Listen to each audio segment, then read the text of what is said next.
morning, everyone. It's Anna from Kit and Cat Shop. If you're new here, recently I had posted on my social media and in YouTube, the community section.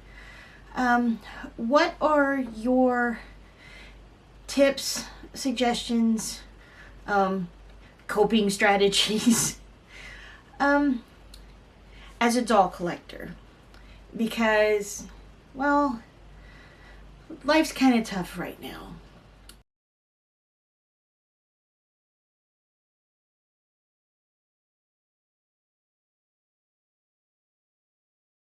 And we had talked about how you can feel disconnected from your hobby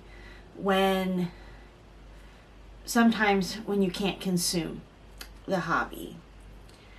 And what were some things you can do when you don't have either the resources, money, time, health, and how can you reconnect to that love of dolls and doll collecting? And I had compiled my list, a couple of last minute entries, and I just thought we'd have a nice chat this morning and kind of brainstorm some things. And originally I thought I would just have 10. Well, it turned out I got a bonus one. So we have 11. And the idea of these is not doom and gloom or focus on the aspects that we may not be able to take part in. Like I said, either due to money, time, space, health. But to encourage us and remember to kind of think a little outside the box. And number one, I'm just going to kind of get into them. Number one was play with the dolls you have. And that kind of seems like a no-brainer. But I really like the idea of just picking one doll in your collection, because most of us, if we call ourselves doll collectors, we have at least one doll. We don't have to have a lot. Some may only have 3 dolls or 2 dolls. But take that one doll and redress it if you have other outfits. I'm a big proponent of photograph them. I mean, even if it's just taking it outside and sitting her on a rock and making her look pretty. I mean, spring has finally arrived. It's still a little cold here in the mornings and late at night, but during the day, we've actually had some really nice days. And the trees have flowered. Apple Blossom Festival was just recently. So, go to a local park. If you're worried about being seen with your doll, Corey and I, we grabbed a random Monday or sometimes Sundays for some areas are a better opportunity. So we had a lot of fun. One day we just went out scouting out ideas of places we might want to take the dolls to do photography, and that was fun. Got a nice walk, got out there, got some exercise. Another one that, if you're a little bit more a doll customizer, you're comfortable with it, kind of along with the redressing thing is, grab that doll that's been sitting on a shelf and you go, it really needs a new face up, and try it. Or thrift a doll and try a face up for the first time. If it's a thrift doll, then there's not a lot of investment in it. You'll probably get a similar material, at least for the face, and check and see if it, something you want to do. Other than the sealant, there's not a lot to invest in that. And watch face up videos. See how they do it. If you don't want to do a whole face, one of the things that was mentioned was give your doll a manicure or a pedicure. And that That doesn't take a lot of time. It could just be as simple as renewing the color and giving them a bright red toenail, or getting a little bit more involved in trying a French manicure. I listen to a lot of K-pop, and they really like their fancy nails with doodads and charms and crystals and things like that. So maybe that's your thing. Try it. That's really more of an investment in time than materials for that as well. And not a lot of time either. So yeah, sometimes you might have a doll that you really like, and you put on the shelf, and then never really explored what she could do, as far as poses or things like that. So that's zero money for the most part. I mean, other than, maybe some craft supplies. The other one was, if it's less about resources and more about space, check out smaller dolls. Recently there was a New York Doll Con, and there were a lot of artists there offering smaller dolls and garage kits. And yes, a garage kit means that you would have to do your face up and string it yourself. But several of them do offer complete kits with the string and the crimps, whatever you need to make the little dolls. I think at that convention there was even one of them was actually giving a panel on how to assemble those dolls. Some of them will sell you an assembled doll, little tiny ones. So those are kind of cool. I think my friend went, and the price point on some of the really tiny ones was about $60.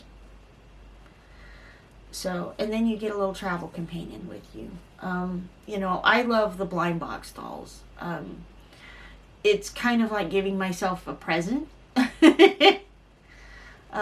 They cost about the same typically as the Playline dolls these days. But yeah, I generally, for that one, my tip is, if you're just going to get one, look at the whole series and tell yourself, if I got any of the dolls in this series, would I be happy with them? And, or if there's one that you might not like out of 6, could you deal with that? So, and, sometimes that turns into now I have to have every doll in the set, but we're trying to avoid that. But yeah, they've really come a long way with these. There's a variety. I think they've pretty much got everything at this point to serve any taste. I have boys that are more realistic looking. They have the anime style, like Corey's favorite big girls. And I did mention Playline. If you haven't been down the aisles recently, there are a lot of dolls coming out this summer. One I'm kind of excited about is our little miniatures people. Zuru is coming out with a super tiny doll. She's that big. Called Minis. And they actually have clothing. They've got rooted hair. I think the Australian price point was 17 Australian dollars, because they were sold in New Zealand. They haven't made it to the States yet, but I believe that typically rounds out to about 12, 15 US now, because it's an import. So there's 9 of them, of those. So you can get a doll fix if you really, really need to buy a doll, but you don't have to break the bank. And that was another one too. Depending on what you're looking for, and it's kind of fun to go because you can't go with anything particular in mind, check out the flea markets and the antique malls, especially if they say they have collectibles. I tend to avoid the ones that say they're specifically flea markets. Usually we hit the ones that say antiques and collectibles. Sometimes they'll have craft vendors in there, but And sometimes you can get a good deal. You can find something you didn't know you needed, or something that you had from your childhood. Recently, I acquired Holly Hobby's original sewing machine. It was a little plastic chain stitch machine. It's completely manual, didn't take batteries. And a lot of time in the spring, the vendors will have sales. So it was like 30% off that day. But like I said, that's kind of fun. We kind of look at those. Those are museums you can walk through, and if you find something really weird or crazy that you have, you can buy it. So, yeah, you can get your doll fixed, or you could just look at them and then see how much they want for that Barbie that's a holiday collector and go, yeah, no, and walk off, and then you both laugh about that. So that's entertaining for some of us. Number 3, make something for your dolls. And not all of us sew, but it's a great time to learn. A lot of us included, have patterns that are very beginner friendly. We actually had one that it's coming up on summer, and it was just a little pair of, it's called the paper bag waist bottoms, and you can make pants, you can make shorts. If you're really good and creative, you could probably even figure out how to turn it into a skirt or a mini skirt. And it doesn't take very much fabric. They're pretty much all straight seams.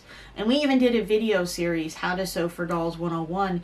And each of the videos takes you through part of how to sew these shorts together and how to sew for dolls.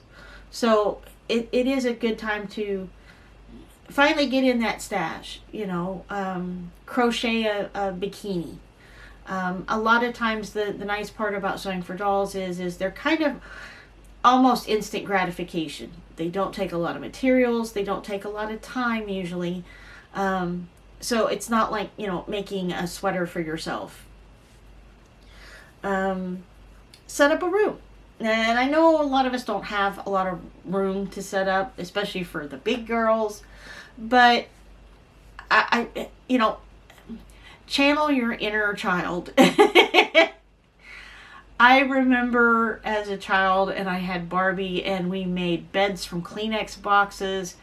We made chairs, I made dollhouse chairs of thread spools, So, it's just for you. It doesn't have to be Chippendale or, it doesn't have to be perfect. Just do it. Just look around your house. Get a towel bar that becomes a doll's wardrobe. Some paper clips, you can make some hangers. You can get ridiculous with it. But the idea is you're actually engaging in play. And play gives us dopamine and, serotonin, all those really good hormones that make us feel good. Like I said, make a mini craft. The fun part is a lot of those little tiny dollar store crafts, you can make your doll. I'm going to show you an example. Somebody sent me one. Make your doll a plushie.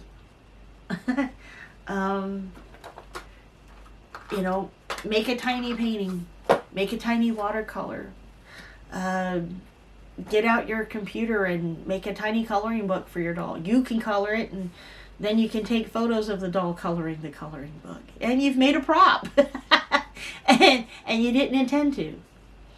Now we're going to get into the ones that really require more of a time investment. And for those of us with health limitations, only so many spoons, make sure you take breaks. Make sure you do good self-care. As Corey says, take the nap if you need the nap. That kind of thing. And you can, there's ways to do this. So number 4 is organize the doll room. Now, for some of us, that's actually an enjoyable activity. Some of us, that may become a task. But what happens is we have a tendency during good times, we accumulate. And sometimes we put it on the shelf. the shelves sometimes can get crowded, or we can have a box like this, miniatures to sort, that just kind of gets filled with the little things that need to be put away. And I say put them away. There's a lot of benefits to this, because number one, you might find something you forgot you had, and it happens a lot. I hear it a lot. You may find that doll on the third shelf in the corner that you don't usually look at or spend a lot of time with, and go, oh my gosh, I remember her. I've got this so and so to go with her. And she becomes the one doll you play with. It's also a good way to sort and repair things, or set things aside that may need to be repaired. We have a tendency to collect all those little bits, shoes, clothing items, you know what I mean? So it's a good time to look at those. And if something has been stained previously during play, or maybe it's something that was just for a specific doll and you no longer have that doll and it doesn't fit any of your other dolls. So I say you can start a swap or sell box. And that'll kind of tie into later as well. It allows you to kind of find out what you have. It allows you to do some maintenance. Because the dolls always seem to need a brush out, a dust, check for stains, give them a spa day. And, you know, you can break that down into smaller bits. I'm only going to work on this shelf today. Or I'm only going to work on the shoe box that's gotten, you know, jumbled up and mixed. That's why I'm a big proponent of the cubbies. You guys have seen our room, and we've done some tours before. I tend to sort things by type. It works for me. So I have a fabric bin in a cubby over there that is all the shoes for my 1/4 scale dolls. And like the pumps and stuff, I love these little bead boxes. If you find an inexpensive source, you buy as many as you can. But I can usually fit the 1/4 scale in these. I have the Christmas boxes for wigs and stuff. So I have the things I need sorted by basically how they go together. Like there's a bin down here that's all glues. There's one that's craft paints, artist paints, that kind of thing. So for me, when I'm done with a project, it's easier for me to remember to put the things in the box or the bin that they belong in. And if I acquire a new bottle of glue, it goes in the bottle of glues. And if I do need to organize, I can kind of break it up into, okay, today we're just going to go through the box of glues, and any that have hardened or expired or need to be replaced, I can make my list of what I need from the store. I can toss the ones that are no longer good, that kind of thing. Speaking of wigs, I like to store my wigs in the plastic. They're not necessarily airtight, but they will help prevent any moths or bugs or anything that might like to want to get into a natural fiber wig. But I get the little holiday ornament boxes each Christmas with the little dividers. I like the ones that have the cardboard dividers so you can remove them, so you can put long boots in there. But that's where I keep my wigs. And they're usually tiered, so I have the big girl wigs, the medium girl wigs, some of the small girl wigs. But I have found occasionally wigs may need a wash and a brushing, and I use a wig shampoo and conditioner that I actually got from a beauty supply from a place that does human hair wigs and synthetic wigs, and sells hair for braiding and things like that. Because the shampoo does not leave residue behind. It rinses cleanly. And it's fantastic at removing like any kind of glue or styling gel or spray that you may have on the wig. I also use the conditioner because it's an anti-static conditioner.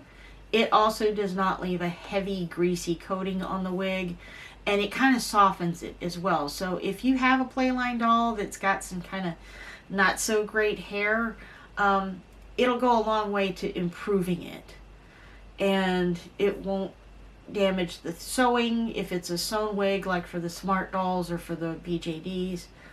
And I just, cool water, not hot water, because some of them may be styled with curls and hot water would take that out, but cool water.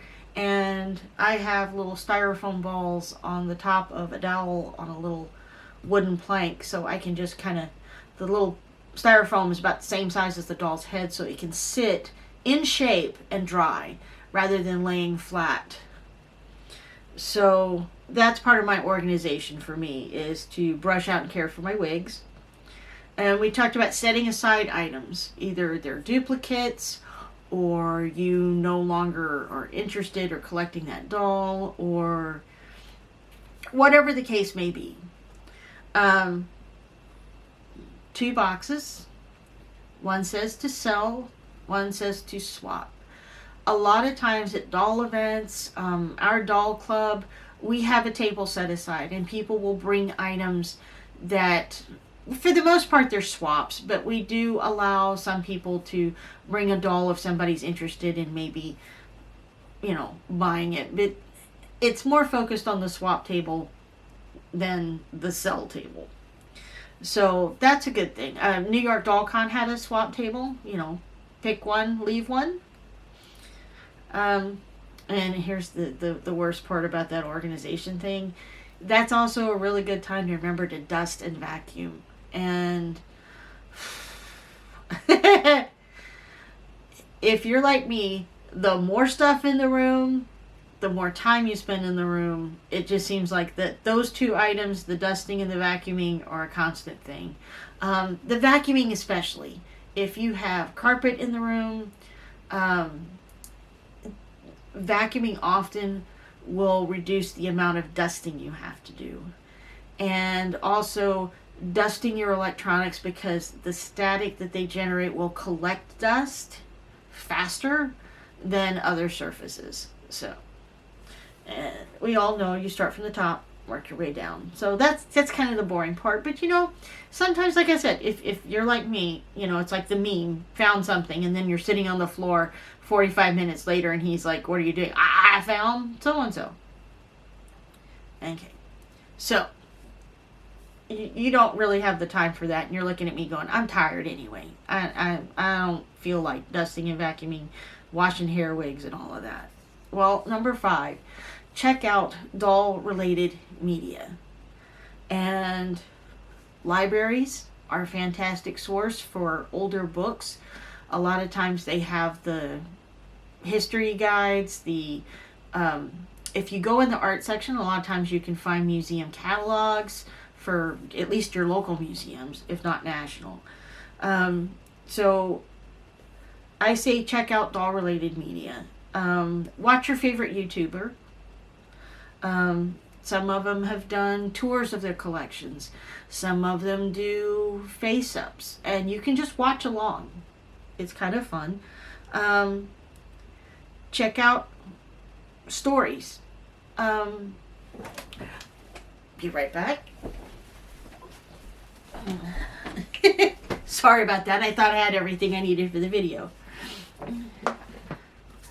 I found this in a thrift store. It's actually a club put this one out. It's not by Mel Odom, who did Jean, but somebody who's a fan of Jean. And it has a lot of artwork. It's got the stories. It even has a bit about the doll and the creator of the doll. And there's a lot of these. I have some for Barbies. I don't have any for Robert yet. So if Robert wants to write a book, I know he's writing fiction now. So that's another thing too. Robert Trotter's writing a book and he's putting it online. So if you like science fiction that's sort of doll related, check that out. Dare Wright, Photography with Dolls, The Lonely Doll. And there's a whole series of these books. You might find these in the kids section, maybe. Doll related. There's also, this is a manga series. It's been out for a while, so you can usually get the compendiums or the omnibuses instead of individual issues. And it's actually about a doll maker who makes dolls, and the dolls kind of have battles, and it's interesting.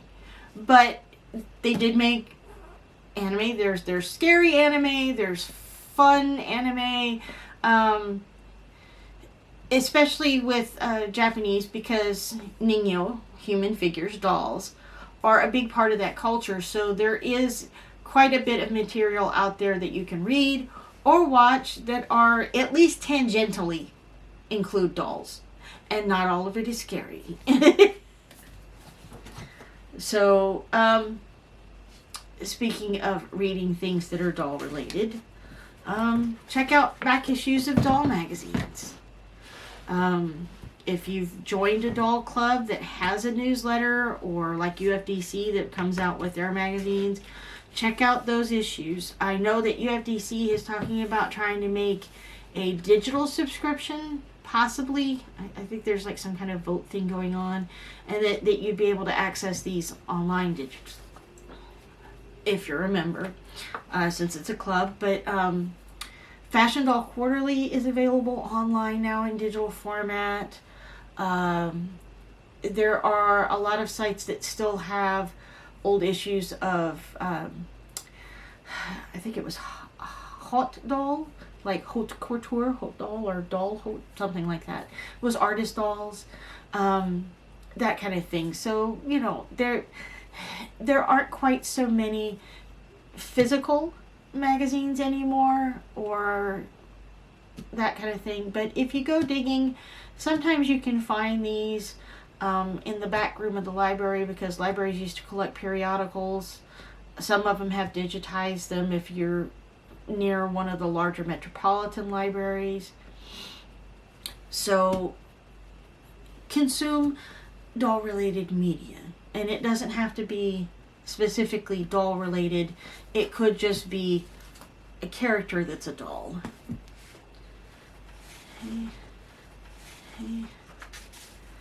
And one that was kind of a bonus I put in here and I thought was really cool, number 6, was make an everyday carry. Or basically, choose a travel doll. You know, we talked about getting the little blind box dolls, or the little play line dolls, or the miniature BJDs, the little garage kits. I found out that a lot of my BJDs will fit in one of the new crossbody cell phone bags, since our phones have gotten so big again. So I can just, and they're padded, they're usually padded to protect the phone, so you can just pop a doll in there. Sometimes I'll pop in a little beverage, you know, because we sell the mini beverages. I'll put one of the mini beverages in there, and I had my wisdom teeth taken out. We actually brought my bucket, my little robot, from Odd Anomalies. That was a lot of fun. They thought he was cute. So yeah, nobody needs to know you have it but you. Some of the garage kit dolls are small enough they could even fit inside an eyeglass case. And, you know, if you're traveling around, nobody knows you've got a doll in there but you've got a doll to play with. And with that, I will try to put the link to Allison's video. She just did one about what she calls an everyday carry, or, you know, travel doll case. And that's from Munecas, Poupees and Dolls. Poupees and Dolls. So number 7 is attend a doll meet. Now, for us, we have one we call the library meet. And it's a little bit of a drive. We can do it in one day. Go up there a couple hours, hang out for a while, get home about dinner time. And the reason we're willing to go to that one so far away is because we found out it's actually the halfway point for 2 of our favorite doll friends. So do check out to see. I know that there are 2 in my area. one that meets in a cafe once a month. There's another that meets various places. Sometimes they'll do little field trips in that. Not all meetups require any kind of parking, nor do they occur in places that require that you buy food or buy drinks. So there are also online clubs. I have one that was they met by Zoom on a Sunday once a month. So that kind of gets you outside your bubble. You get to meet and talk to other people. And just your friends. You know, if you've just got a couple of friends, we actually get together with some friends of ours about once a month for something that's completely undoll related. We play Dungeons and Dragons online with each other. A lot of times during the breaks and at the end we'll end up talking about dolls, but you know, but it's something that we do together, and that's a lot of fun. Again, check out doll clubs. Doll clubs sometimes have presentations or panels on their monthly meetings, so you'll learn something. A lot of them offer a show and tell time, and some even have volunteer opportunities. I know we have a local miniatures club for doll houses, and they have a event that they do each year in October, so you can be a volunteer to help out the other vendors and the group to put that event on. See a doll exhibit is number 9, and usually these are either low cost or no cost, or sometimes it is based on a donation to enter. We have been to a few. Check your, Google it. I know that one that we have been to, there is a dedicated museum to doll houses and dolls and miniatures in North Carolina. And that one wasn't very much to enter. I think maybe 5. A lot of them offer student discounts and senior discounts too. So always be sure to ask. So that was a lot of fun. We are privileged to live near DC so that we can actually go to the Smithsonian's. And the Smithsonian's, technically, you don't have to pay anything to go in there. They usually have the box so you can donate a couple of dollars to keep them going. And I always say support those museums. Some of the museums, if you can't get to them physically, have virtual tours of exhibits, especially things that are noteworthy. I believe the Smithsonian has a permanent exhibit online of some of their doll houses, some of the important dolls. At one time, you could do a virtual exhibit or kind of a program on the Japanese friendship dolls that were at the earlier part of the 1900s.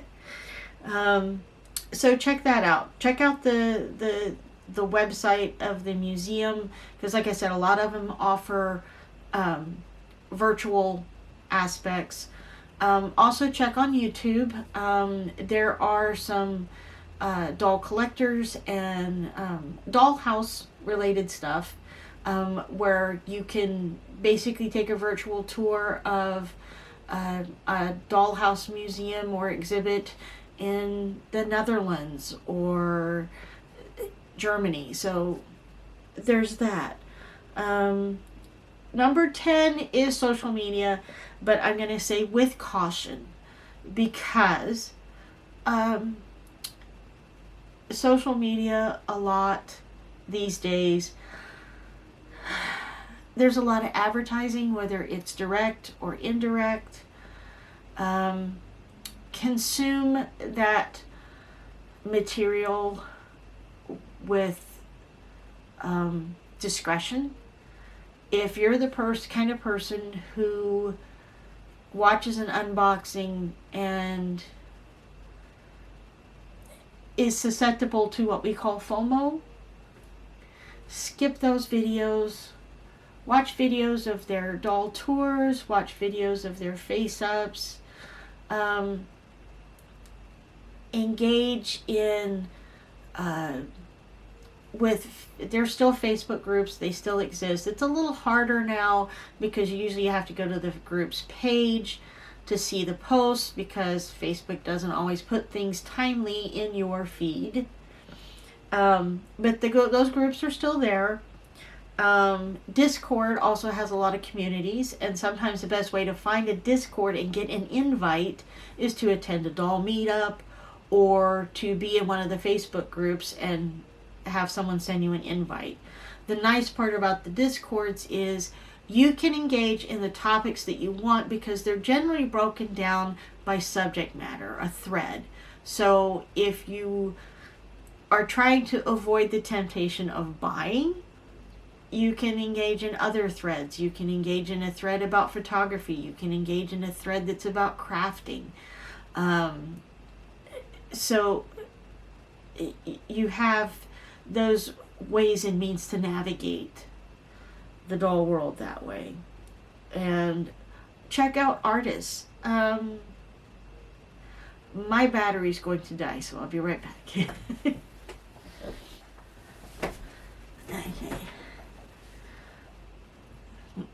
We're back.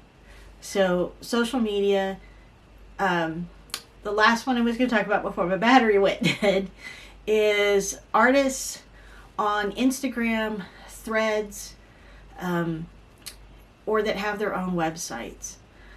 It's kind of fun. A lot of them will share progress of projects. So even if you are, for whatever reason, not in the market for a new doll, definitely like and share and give them engagement. It's tough for anyone who makes anything right now to sell. If you are engaged, especially with doll artists or people like us who make things for dolls or doll houses, we know these are not necessities. And frankly, I want to make sure that you are well fed, well housed, and secure first. And if that does not leave discretionary income to buy and support my business or my friends that are doll artists, it's understood. We don't want to guilt you into spending money. We do appreciate, especially right now, because we do understand how difficult it is. We need food, housing, and stuff as well. So supporting can be making purchases. Those are always appreciated because that keeps the lights on. But also sharing the artist's work, because a small artist doesn't have the advertising power, and paying for advertising on social media has become just a sunk cost. It's they're not getting the exposure that they're paying for. A lot of them say that they've spent money on ads, but they're not getting the sales. So some of us are saying, hey, that's not a place I need to be spending money because I need to be making sure I keep those lights on. What options do they have? So they're going to rely on you even more right now to get the word out that, hey, yes, I am making dolls. Yes, I am making things for dolls. Yes, I'm making patterns, or I'm making clothing. And hype them up. If you've bought something from someone before and you can't now, get the word out that you liked it. Somebody, okay, this is the harsh reality. Even in the worst of economic times, there's always someone who's got money and needs to know where to spend it. Or they may have been saving up to get a fix, a one-time purchase. And you can help them by making sure that they don't get hit by a scammer. You know, if they've only got X amount of money and they really want to buy something, you can help protect them from making sure that that money doesn't go somewhere it shouldn't. It doesn't go to someone who does AI, and so the patterns don't work, or it goes to someone who's selling counterfeit merchandise. The recast is too polite a word for it. Or to make sure that they're not getting, otherwise taken advantage of. So you can do that by promoting the people and the businesses that you trust, you like, and you buy from when you can. So that is something good that we can do at this juncture. Okay. So number 11 is my last one. Document your collection. And that was kind of part of that organizing and sorting thing. A lot of us don't think about our dolls as far as what if something bad was to happen, or what if something good was to happen. We buy the dolls, we accumulate them. Yeah, we know we spent the money, we have the receipts, but we don't often document or keep those receipts or keep the organization. And there are some doll people that have actually put out a book or a journal that you can buy. I think it's a PDF you can print. There are a couple of online sites where people have made space where you can actually electronically document your collection, which is fun. It's a great way to share your collection, but I do always offer that somewhere you have a small notebook, or it could just be a sheet of paper somewhere that has the doll, when it was purchased, where it was purchased, and how much it was purchased for. Because that will help you for insurance purposes. A lot of homeowners policies do have a limit on how much they will cover for any type of collection. Sometimes the collections, what they'll cover is based on what it is and what its value is. You may have a resin doll that's an artist doll that you invested quite a bit of money in, and if there was to be a fire, I saw a heartbreaking video. Somebody had an electrical fire and lost 95% of their significant collection of Barbies. So that does sound like a bit of a downer, but it's important to have that information in case of that. But also, there's a good way to turn that around too. Make it more of a journal. If there are dolls that you have purchased that are special to you, my Holly Hobby dolls, they're not necessarily a large monetary investment or even worth a lot, but there is a personal story. So write those stories down, and then you can share them with your family. There is a significant part of our demographic that is getting into later years. I'm trying to say this as nice as possible for myself as well as you. And thoughts of what happens to the dolls after me. Whether that's for whatever reason, after you. I hope it's after, 9 decades or more. If you have the information written down, that will be a great help to those who have to go through after you to sort and figure out what to do with the collection. If you don't already make arrangements beforehand, I would always suggest make arrangements beforehand. Let them know these things are valuable, these things are keepsakes, these are things that have a meaning or a story behind them. Because even if they don't keep all of the things that have a meaning or a story, they still have the story. Okay? I know that earlier generations, we had a more, I don't want to use the word intense, but our connection to physical objects is different than the generations after us. Okay? It doesn't mean they love us any less, but if they're not enthusiastic about collecting dolls, a huge collection of dolls is not a gift to them. It becomes an obligation. And we don't want to leave our loved ones with obligations. So, if the things mean something to you, it's usually because you have a sentimental attachment to them. Give them the information about the sentimental attachment. Give them the photos of the item. Even better, if it's a doll from your childhood, include pictures of you with that doll from your childhood. It brings you alive for the people that come after you, that may not have had the opportunity to meet you or get to know you. You know? So that is leaving them with memories, not an obligation. If they choose to keep the object, then that's their decision. Okay? That was the serious disclaimer here. Okay? But yeah, it is kind of interesting to document your collection.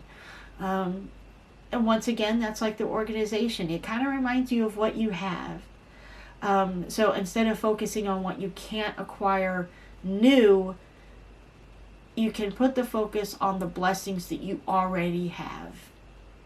And being happy about what you do have. And, oh yeah, I love this doll. There's a reason you got that doll, and you can remember it. And that can be the activity for that day, is enjoying that doll that you purchased, or that doll that you received as a gift, or that doll that was made for you, if it's a rag doll. Okay? So that was my 11. I'm sure there's many more. If you have some ideas, if you know of a local doll museum, or you have permission and you know of a group that has a social media account, so that if there are people in your area that want to become part of that group, they can get in contact with you, put that in the comments. I would love the comments to just roll and roll and roll with information. If you have a favorite anime or manga or storybook that's doll related or dollhouse related, include that title. If you can find the ISBN, that's that little publication number in the back of all books. That is fantastic, because somebody else can take that and they can go to the bookstore or their bookseller, and they can give them that ISBN and they can look up that book and even give them a physical copy of it. Your library can also use that ISBN too, because of the computerized catalogs. So yeah, put those links down below.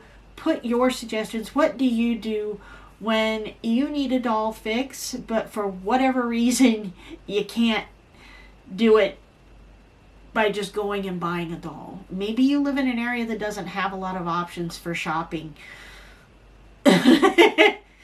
And what do you do to avoid scrolling online and adding things to carts?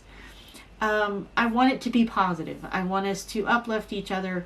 I want us to have good, constructive actions that we can take and positive thoughts that we can have, because, it can get rough. It can get very rough, but there's one sure thing about life: things always change. And I've been through economic downtimes. I've been through politically unstable times. Things change. They always change. And we are just going to collectively get together and say, you know what? We'll make it through this to the other side, and things will be better there. Okay? We're going to make it as good as we can now and know that it will be better later. Okay? and we are just going to comfort ourselves, comfort each other with tiny plastic people in the meantime, because play is self-care. Hobbies are self-care. They are things that we can do to not think about the things that stress us, to reduce our cortisol, and get us through a health crisis, get us through the chaos of having to pack up all of our stuff for a move to a new place, or deal with having to put our things away temporarily because we have small children in the home, or we need to focus on a new baby. We can't, we're saving for something, we're saving for a car, or we're saving for whatever, or if you just can't, the collecting part, the acquisition part of the hobby just can't occur at the moment. There are other reasons to be in our hobby that focus on the doll rather than the collecting and acquisition. So that was my thing for today. I hope you guys have a lovely week. I hope you try some of these things. You have fun. If you do get your room organized, do send me your tips, because it's chaos. So I need to get and do some of these things I suggest on the list as well. So at any rate, I will see you guys next time. Until then, bye.